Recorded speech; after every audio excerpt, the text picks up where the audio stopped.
Alhamdulillah wassalatu wassalamu ala Rasulillah wa ala alihi wa sahbihi wa man walah wala hawla wala quwata illa billahi amma ba'd. Kaum muslimin wal muslimat yang saya cintai dan saya muliakan, rahimani wa rahimakumullah. Semoga Allah Subhanahu wa taala senantiasa mencurahkan rahmatnya kepada kita sekalian. Rasulullah sallallahu alaihi wasallam pernah bersabda, "Idza kumta fi sholatika fasholli sholata muwaddi'." Kalau kamu hendak solat, maka solatlah seperti orang yang sebentar lagi akan pergi meninggalkan dunia ini. Artinya, hadirkan di hati kita, mungkin solat yang akan kita lakukan ini adalah solat kita yang terakhir. Kenapa? Karena tentu kita akan berusaha sebaik mungkin dalam solat tersebut. Baik dari segi kekhusyukannya, maupun bacaannya, gerakannya, dan keikhlasannya, kita akan melakukan sebaik mungkin. Karena bisa jadi ini adalah solat yang terakhir. Maka jemaah sekalian, kiaskan ini kepada semua amalan kita. Termasuk nikmat umur yang Allah berikan di bulan Ramadan tahun ini. Hadirkan di hati kita, mungkin ini Ramadan terakhir kita. Dan itu bukan hal yang mustahil. Karena umur tidak ada yang tahu. Ajal tidak ada yang tahu. Kalau sudah ajalnya, tidak muda, tidak tua, pasti berakhir kehidupannya. Maka dengan menghadirkan di hati kita, mungkin Ramadan ini adalah Ramadan terakhir kita, kita pun akan lebih maksimal dalam mengisi setiap detik waktu kita di bulan Ramadan dengan amal-amal kebaikan. Bulan Ramadan adalah bulan yang penuh berkah. Tetapi keberkahan itu ada sebabnya kita dapatkan. Dengan apa? Tidak lain dengan mengikuti petunjuk-petunjuk Nabi Muhammad sallallahu alaihi wasallam. Disitulah letak keberkahan hidup kita. Disitulah letak kebaikan yang Allah berikan. Oleh karenanya jemaah sekalian, Allah Subhanahu wa taala pun telah menetapkan dengan mengikuti Nabi Muhammad SAW, kita akan meraih cinta, ampunan, dan kasih sayang Allah Subhanahu wa ta'ala. Sebagaimana dalam surat Ali Imran ayat ke-31. Qul in kuntum tuhibbunallaha fattabi'uni. Katakan wahai Muhammad, sampaikan kepada umatmu, kalau kalian benar-benar cinta kepada Allah, maka ikutilah aku. Ikutilah Rasulullah sallallahu alaihi wa ala alihi wasallam. Yuhibbukumullah, barulah Allah akan mencintaimu. Wa yaghfir lakum dzunubakum, dan akan mengampuni dosa-dosamu. Wallahu ghafurur rahim, dan Allah Maha Pengampun lagi Maha Penyayang. Jadi inilah jalan yang Allah tetapkan untuk meraih cinta, ampunan, dan rahmat Allah. Dan inilah yang harus kita kejar di bulan Ramadan. Jangan sampai kita keluar dari bulan Ramadan sebelum mendapatkan ampunan Allah Subhanahu wa taala. Rasulullah sallallahu alaihi wasallam pernah mengingatkan kita, "Syakiya abdun adraka Ramadan fansalakha minhu wa lam yughfar lahu." Celakalah seorang hamba yang mendapati bulan Ramadan. Perhatikan hadis ini jemaah sekalian. Seharusnya berjumpa dengan Ramadan adalah nikmat. Tapi Nabi SAW dalam hadis ini mengatakan, celakalah seorang hamba yang mendapati bulan Ramadan. Namun sampai Ramadan berakhir, dia belum juga mendapatkan ampunan. Kenapa? Karena dia tidak memaksimalkan, berusaha sebaik mungkin untuk melakukan amalan-amalan sesuai petunjuk Nabi SAW demi meraih ampunan Allah Subhanahu wa taala. Maka disinilah jemaah sekalian pentingnya kita belajar dan saling mengingatkan Mungkin ada banyak sunnah yang kita ketahui, tetapi karena Ramadan itu setahun sekali, bisa jadi banyak yang kita lupa. Atau mungkin ada yang belum kita ketahui, sehingga perlu diingatkan. Oleh karenanya di kesempatan ini kita akan belajar beberapa sunnah Nabi SAW secara umum di bulan Ramadan maupun secara khusus terkait dengan puasa, kita ketahui untuk kita amalkan agar kita meraih cinta, ampunan dan rahmat Allah Subhanahu wa taala. Dimulai jamaah sekalian dari kita makan sahur. Makan sahur ini bukan makan biasa. Ini sunnah yang sangat agung. Rasulullah SAW bersabda, "Tasahharu fa inna fi sahuri barakah." Makan sahurlah kalian, karena dalam makan sahur itu ada keberkahan. Dan ingat jemaah sekalian, makan sahur berarti makan di waktu sahur. Dan waktu sahur itu sudah dimulai dari pertengahan malam. Tapi yang paling afdol adalah di sepertiga malam yang terakhir. Jadi kalau ada orang makan sahur, belum sampai pertengahan malam, itu belum waktunya. Kata Nabi SAW, dalam makan sahur itu ada keberkahan. Sampai kata beliau, walau an yajra'a ahadukum jur'atan min ma'in. Meskipun seorang dari kalian hanya minum seteguk air, hendaklah dia makan sahur. Misalkan kita nggak selera makan karena masih kenyang, tapi tetap hendaklah kita berusaha makan sahur. Meskipun kata beliau, hanya seteguk air. Karena dalam makan sahur itu ada keberkahan. Apa keberkahan makan sahur jamaah sekalian? Nah di sini juga ada sunnah. Kita dianjurkan untuk berniat agar mendapatkan keberkahan-keberkahan itu. Ini termasuk sunnah yang dilakukan oleh hati.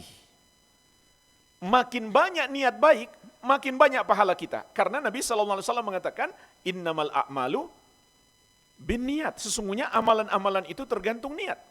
Berarti makin banyak niat baik, makin banyak pahala kita. Yang paling utama ketika kita makan sahur, kita hadirkan dalam hati kita, ini karena perintah Allah. Dan ingin meneladani Nabi Muhammad SAW. Kalau kita cuma makan biasa, bahkan itu tidak bernilai ibadah. Kalau kita nggak niat ibadah, karena innamal a'malu bin niat. Amalan-amalan itu tergantung niat. Kalau kita niat ibadah, menjadi ibadah. Kalau cuma niat makan biasa, berarti itu makan biasa saja. Kalau kita tambahkan lagi niat, agar Allah bersolawat atas kita, dan juga para malaikat.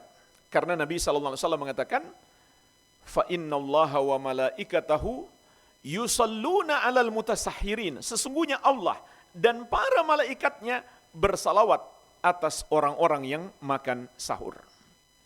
Allah bersalawat kepada hamba, artinya Allah curahkan rahmat dan ampunannya. Malaikat bersalawat kepada kita, artinya malaikat mendoakan kita untuk meraih ampunan dan rahmat Allah. Kalau kita hadirkan ini dalam niat kita, maka pahala kita semakin besar. Begitu pula kita hadirkan niat agar puasa kita tidak sama dengan puasanya ahlul kitab.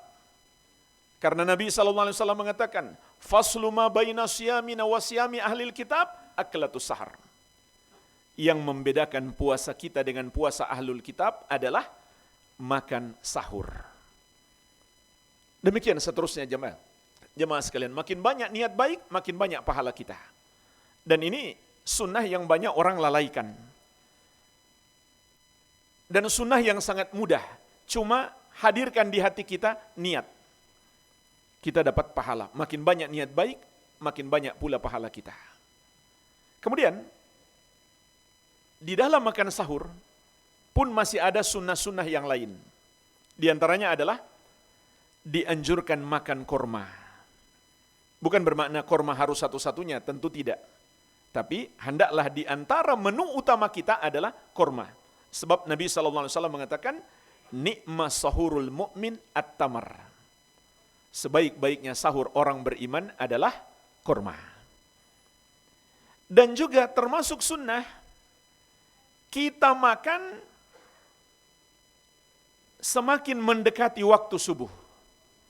Paling tidak, ketika kita selesai sahur, kurang lebih 10 menit masuk waktu subuh. Sebagaimana kata sahabat yang mulia Zaid bin Thabit radhiyallahu anhu, tasaharna ma'a Rasulillahi sallallahu alaihi wasallam thumma qama ila sholati. Kami makan sahur bersama Rasulullah sallallahu alaihi wasallam, kemudian beliau langsung bangkit untuk sholat.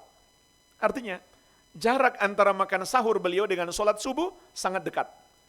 Maka Anas bertanya, kam kana baina sahur wal adhan?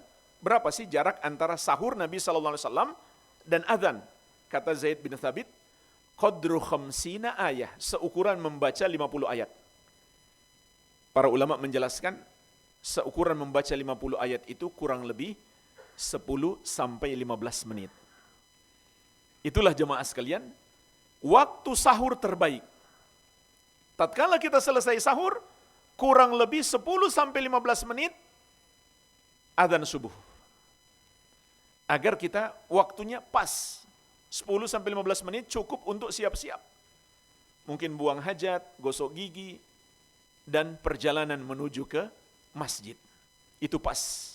Sehingga kita masih bisa melakukan sholat 2 rakaat sebelum subuh. Dan terutama melakukan sholat subuh secara berjamaah. Cuma bukan bermakna 10 menit sebelum subuh sudah nggak boleh makan, tidak. Waktu mulai puasa itu adalah waktu subuh itu sendiri. Jadi andai seseorang terlambat bangun, dia bangun 5 menit, atau 3 menit, atau 1 menit sebelum adzan, masih bolehkah dia makan? Boleh.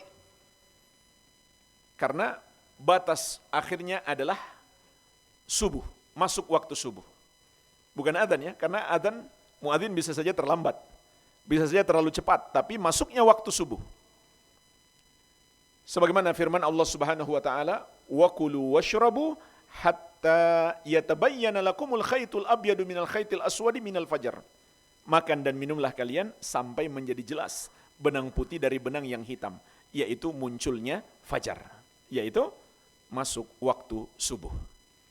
Cuma disunahkan paling tidak 10 menit sebelum subuh kita sudah selesai demi bersiap-siap untuk sholat subuh. Rasulullah SAW juga pernah bersabda, bakiru bil iftar wa akhirus sahur. Segerakan berbuka puasa dan akhirkan makan sahur. Dan juga dari penuturan Zaid bin Thabit tadi, kata Ibnu Hajar rahimahullah, ada sunnah makan sahur itu hendaklah bersama. Karena beliau mengatakan, tasaharna ma'an nabiyyi sallallahu alaihi wasallam. Kami makan sahur bersama Nabi Muhammad sallallahu alaihi wasallam. Dan kalau mau lebih sunnah lagi jemaah sekalian, makan dengan satu nampan. Suami istri berdua makan dengan satu piring. Ini lebih sunnah lagi. Karena ini yang diamalkan oleh Rasulullah SAW bersama keluarga beliau atau bersama para sahabat beliau. Dan juga jemaah sekalian, waktu sahur itu sendiri dapat kita manfaatkan untuk memperbanyak doa dan beristighfar. Dalam Al-Quran Allah Subhanahu wa ta'ala berfirman, wabil ashari hum yastaghfirun. Dan di waktu-waktu sahur mereka beristighfar, memohon ampun. Rasulullah SAW mengatakan, yanzilu Rabbuna tabaraka wa ta'ala kulla laylatin ila sama'id dunya hina yabqa thuluthul layl al-akhir. Rabb kita, Allah Subhanahu wa ta'ala, turun ke langit dunia setiap malam ketika tersisa sepertiga malam yang terakhir. Seraya berfirman, jadi di setiap sepertiga malam yang terakhir, di waktu sahur itu, menjelang subuh, Allah mengatakan, man yad'uni fa astajiba lahu. Siapakah yang mau berdoa kepadaku, maka aku akan kabulkan doanya. Man yas'aluni fa u'tiyahu. Siapa yang mau meminta hajatnya kepadaku, maka aku akan perkenankan permintaannya. Man yastaghfiruni fa'aghfir lahu. Siapa yang mau memohon ampun kepadaku, maka aku akan ampuni dia. Maka ini termasuk waktu terbaik untuk berdoa, memohon apapun yang kita inginkan. Dan juga terutama memohon ampunan kepada Allah Subhanahu wa taala. Dan jemaah sekalian, ini juga sunnah di bulan Ramadan kita memperbanyak doa. Rasulullah sallallahu alaihi wasallam pernah bersabda, "Inna lillahi utaqa minan nari fi kulli yaumin wa lailatin, wa likulli muslimin fi kulli yaumin wa lailatin da'watun mustajabah." Sesungguhnya Allah memiliki hamba-hamba yang dibebaskan dari api neraka di setiap siang dan malam bulan Ramadan. Dan bagi setiap muslim di setiap siang dan malam bulan Ramadan ada doa yang pasti dikabulkan. Setiap hari, setiap siang dan malam ada doa yang pasti dikabulkan untuk setiap muslim. Oleh karenanya jemaah sekalian, bulan Ramadan perbanyaklah berdoa. Terutama saat kita sedang puasa. Karena di hadis yang lain Rasulullah SAW mengatakan, "Thalathu da'awatin la turad." Ada 3 doa yang tidak akan ditolak, pasti Allah kabulkan. Yang pertama, da'watul walid, doa orang tua untuk anak. Ini peringatan juga bagi kita jemaah sekalian. Jangan doakan keburukan bagi anak, karena pasti Allah kabulkan. Selalu doakan kebaikan. Biarpun kita sedang marah, jangan doakan keburukan. Tetap doakan kebaikan untuk anak. Dan sebaliknya, jangan buat marah orang tua. Bisa jadi orang tua kita tidak bisa mengontrol emosinya, lalu mendoakan buruk bagi kita, maka kita pun ditimpa keburukan. Bahkan Juraij, ahli ibadah, enggak sengaja menyakiti orang tuanya. Maka orang tuanya mendoakan keburukan untuknya, dan dia tertimpa keburukan. Hanya karena dia seorang ahli ibadah, Allah pun memberikan pertolongan kepadanya. Yang kedua, wada'watus shaim, doanya orang yang sedang berpuasa. Kata Rasulullah SAW, tidak akan ditolak, pasti Allah kabulkan. Dan yang ketiga, wada'watu al-musafir, doanya seorang musafir, orang yang sedang melakukan perjalanan jauh. Jadi ketika sedang puasa juga dianjurkan memperbanyak doa. Kemudian jemaah sekalian, tatkala sedang puasa, termasuk sunnah yang sangat agung adalah menjauhi perbuatan yang sia-sia. Kalau menjauhi makan dan minum itu sudah jelas ya. Tapi di sini juga ada sunnah yang sangat agung. Semua perbuatan yang enggak manfaat, yang sia-sia, hendaklah kita jauhi. Apalagi yang mengandung dosa. Karena hakikat puasa itu sebenarnya jemaah sekalian adalah mencegah diri kita dari perbuatan dosa. Makanya anak muda, kalau enggak mampu nikah, dianjurkan puasa oleh Rasulullah sallallahu alaihi wasallam. Beliau bersabda, "Ya ma'syara syabab, man istata'a minkumul ba'ah falyatazawwaj." Wahai para pemuda, siapa di antara kalian yang sudah mampu menikah, hendaklah segera menikah. Jangan ditunda-tunda. Kata para ulama, kategori mampu yang dimaksudkan dalam syariat itu 2 saja. Yang pertama, dia sudah mampu berhubungan suami istri. Yang kedua, dia mampu membiayai pernikahan itu. Maka jangan lagi ditunda-tunda, segera menikah. Kenapa? Fa innahu aghaddu lil basar wa ahsanu lil farj. Karena dengan menikah, kata Nabi SAW, lebih dapat menjaga pandangan kita. Artinya kita nggak perlu melihat lagi kepada lawan jenis yang tidak halal bagi kita. Bukan pasangan kita, bukan pula mahram kita. Nggak boleh kita lihat. Dan juga lebih memelihara kemaluan. Lihat jemaah sekalian, Nabi SAW menghubungkan antara pandangan dan kemaluan. Kenapa? Karena zina itu diawali dari pandangan. Dan diakhiri dengan berdua-duaan, maka terjadilah kontak kemaluan. Maka Nabi SAW mengingatkan 2 hal ini, antara pandangan dan kemaluan. Nikah itu adalah solusinya. Lalu kata beliau, "Faman lam yastati fa'alaihi bisyam." Barang siapa yang belum mampu menikah, hendaklah dia puasa. Fa innahu lahu wija, karena puasa itu akan menjadi perisai baginya. Oleh karenanya jemaah sekalian, Berpuasa itu artinya mempuasakan mata kita dari memandang yang haram. Mempuasakan lisan kita dari mengucapkan yang haram. Seperti menggibah, berdusta, dan lain-lain. Mempuasakan telinga kita dari mendengar yang haram. Seperti mendengarkan gibah. Biarpun kita cuma pendengar, nggak boleh kita mendengar. Itu dosa juga kita. Harusnya kita ingatkan orang yang menggibah itu. Jangan teruskan. Bukan malah kita mendengarkan dia menggibah. Itu kita juga kena dosa. Bukan hanya yang ngomong, yang mendengar juga kena dosa. Dan mempuasakan seluruh anggota tubuh kita dari perbuatan yang haram. Rasulullah SAW bersabda, "Man lam yada' qawla zur wal amala bihi wal jahla, falaysa lillahi hajah fi an yada'a ta'amahu wa syarabahu." Barang siapa yang tidak meninggalkan ucapan yang haram, tidak pula meninggalkan perbuatan yang haram, tidak pula meninggalkan kejahilan. Kejahilan itu jemaah sekalian maknanya adalah perbuatan sia-sia yang tidak berdasarkan petunjuk Allah dan Rasulnya. Barang siapa tidak meninggalkannya, falaisa lillahi hajah fi an yada'a ta'amahu wa syarabahu. Allah tidak butuh kepada puasanya, tidak ada gunanya dia meninggalkan makan dan minum.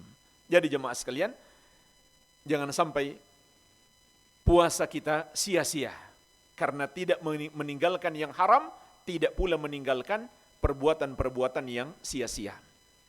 Rasulullah SAW juga mengatakan, min husni islamil mar'i tarkuhu ma la ya'ni. Di antara kebaikan Islamnya seseorang, dia meninggalkan apa yang bukan urusannya atau apa yang tidak bermanfaat baginya. Terlebih lagi yang mengandung dosa. Kemudian jemaah sekalian, ketika kita berbuka puasa, di sini juga banyak sekali sunnah. Di antaranya Nabi SAW bersabda, la yazalun nasu bi khairin ma ajjalul fitr. Manusia akan senantiasa berada dalam kebaikan selama mereka menyegerakan berbuka puasa. Jadi termasuk sunnah kita menyegerakan berbuka puasa. Maksudnya adalah kalau sudah masuk waktu maghrib, jangan ditunda-tunda lagi, segera berbuka. Kalau kita sudah yakin masuk waktu maghrib atau minimalnya punya persangkaan kuat, ini waktu maghrib sudah masuk, maka jangan lagi ditunda-tunda, segera berbuka. Ini termasuk sunnah. Tapi jemaah sekalian, di sini ada hal yang penting. Kata Nabi SAW, manusia akan selalu berada dalam kebaikan selama mereka menyegerakan berbuka puasa. Coba kita perhatikan baik-baik. Hanya menyegerakan berbuka puasa, kata Nabi SAW, manusia akan selalu berada dalam kebaikan. Padahal cuma menyegerakan makan atau minum. Kenapa jemaah sekalian? Karena itu adalah sunnah. Karena itu adalah petunjuk Nabi Muhammad SAW. Sekecil apapun itu, itulah kebaikan kita. Itulah yang nanti kita akan dapat pahalanya. Jemaah sekalian, ajaran siapapun, saran-saran dari siapapun, yang kita amalkan, itu semuanya nggak berpahala. Itu semuanya nggak akan kita dapatkan hasilnya di akhirat. Kecuali satu saja, ajaran-ajaran Nabi Muhammad Sallallahu Alaihi Wasallam. Itu satu-satunya ajaran yang kita akan dapatkan pahalanya kelak di akhirat. Begitu pula sebaliknya, satu-satunya penyesalan manusia atas sesuatu yang tidak dia amalkan hanyalah ajaran Nabi Muhammad Sallallahu Alaihi Wasallam. Jadi nggak ada yang menyesal karena tidak melakukan ajaran ini, ajaran itu, saran si ini, saran si itu. Tidak ada yang menyesal. Yang menyesal hanya satu, orang yang tidak mengamalkan ajaran Nabi Muhammad Sallallahu Alaihi Wasallam. Sebagaimana Allah ingatkan di surat Al-Furqan ayat 27. Wa yauma ya'addu dzalimu 'ala yadayhi yaqulu ya laitani ittakhadtu ma'ar rasuli sabila. Ingatlah hari ketika orang yang zalim itu menggigit kedua tangannya. Saking menyesalnya kelak di hari kiamat, orang yang zalim itu menggigit kedua tangannya. Bukan lagi gigit jari, tapi kedua tangannya dia gigit. Seraya dia berkata, aduhai, andai dulu aku mengikuti jalan Rasul.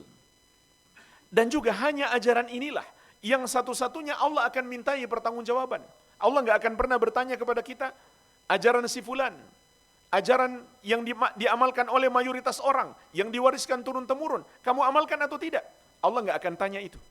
Yang Allah tanya hanya satu, ajaran Nabi dan Rasul, kamu amalkan atau tidak? Sebagaimana di surat Al-Qasas, Allah Subhanahu wa taala mengingatkan, wa yauma yunadihim fayaqul madza ajabtumul mursalin. Ingatlah hari kiamat, hari ketika Allah memanggil mereka. Apa sikap kalian terhadap ajaran Rasul? Kalian amalkan atau tidak? Jadi jemaah sekalian, di sini letak kebaikan kita. Hanya sebuah sunnah yang ringan. Bahkan sangat kita senangi. Segera buka puasa. Tapi Nabi SAW mengatakan, di situ kebaikan kita.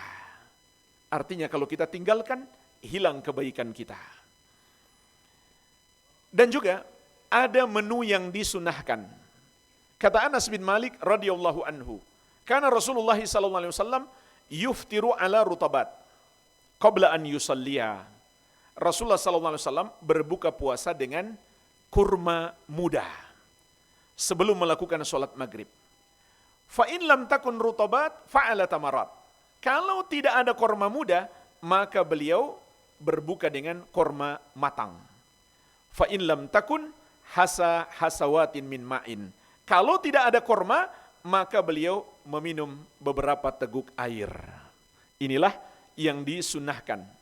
Jadi kalau nggak ada kurma, jangan cari kue dulu. Jangan cari yang manis-manis terlebih dahulu. Tapi cari air putih. Itu yang disunahkan. Setelah itu kalau kita mau makan apa saja tidak ada masalah. Yang penting awal kita berbuka, mulailah dengan yang sunnah, karena itu tambahan pahala. Jemaah sekalian, di luar Ramadan saja kita akan dapat banyak pahala dengan mengamalkan sunnah-sunnah, terlebih lagi di bulan Ramadan, pahala kita semakin besar. Dan juga jemaah sekalian, sangat dianjurkan memberi makan orang berbuka puasa, dan banyak yang lupa memberi makan orang makan sahur juga. Sama sebetulnya pahalanya. Pahala memberi buka puasa dan makan sahur sama. Meskipun secara nas hanya disebut berbuka puasa. Nabi SAW mengatakan, man fattara sa'iman kana lahu mithlu ajrihi ghaira annahu la yankusu min ajri sa'imi syai'a. Barang siapa memberi makan kepada orang yang berbuka puasa, maka dia akan mendapatkan pahala seperti orang yang berpuasa itu, tanpa mengurangi pahalanya sedikit pun. Jadi bayangkan kalau dia ngasih makan buka puasa kepada 100 orang. Berarti dia dapat pahala puasa 100 orang.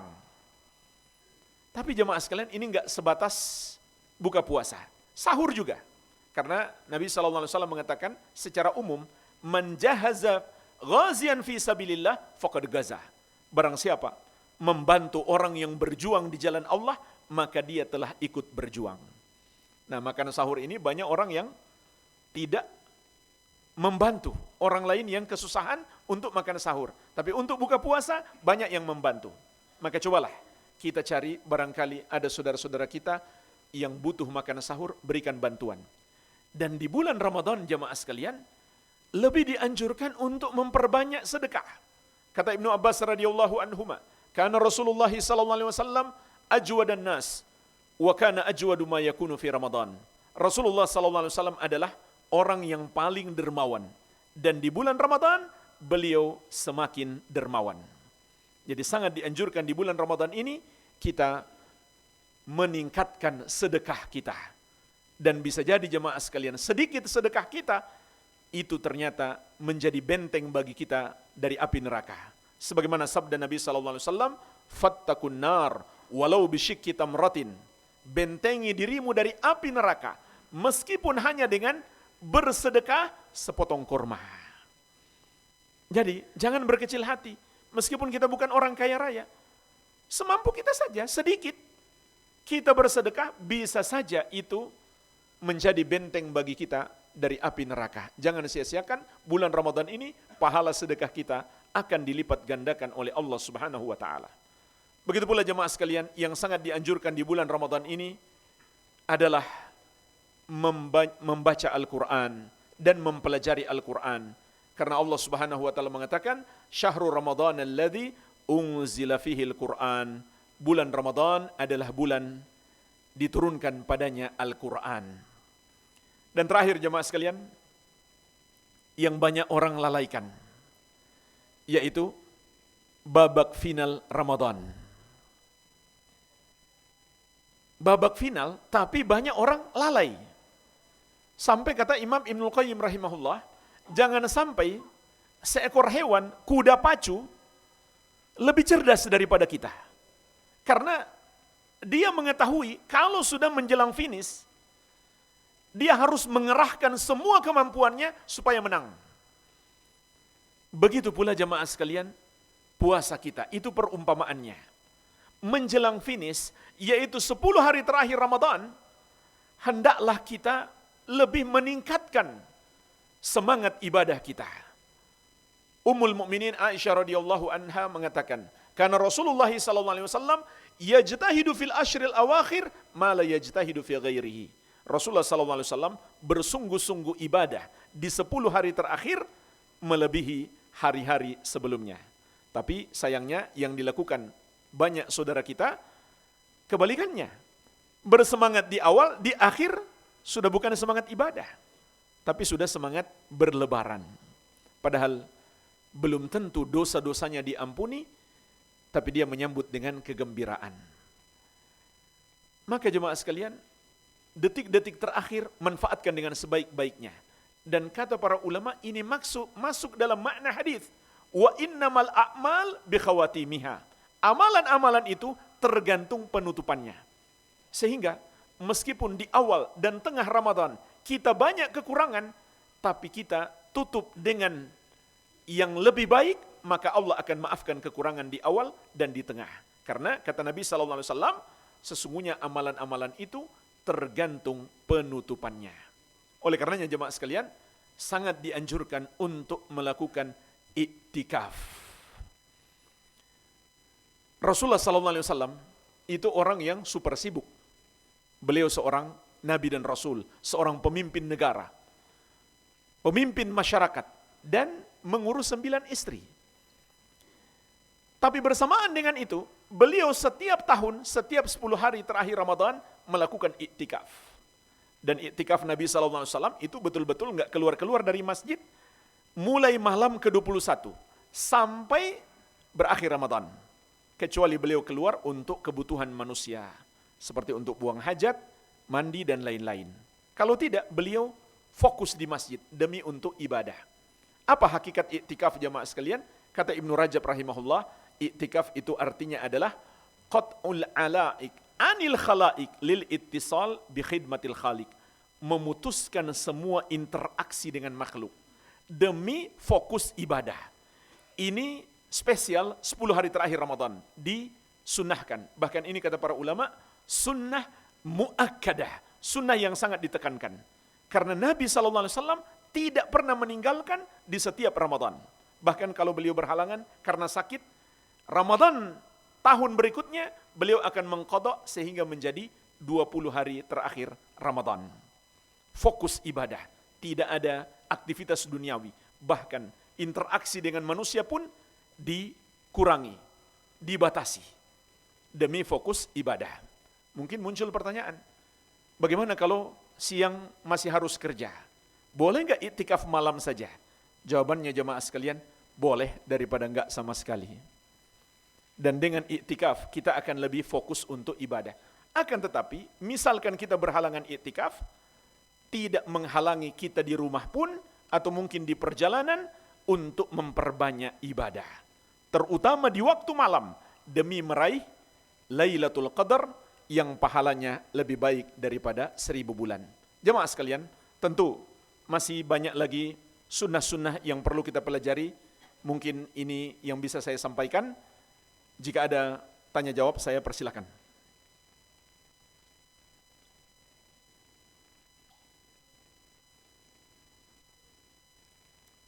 Cukup, nggak ada pertanyaan.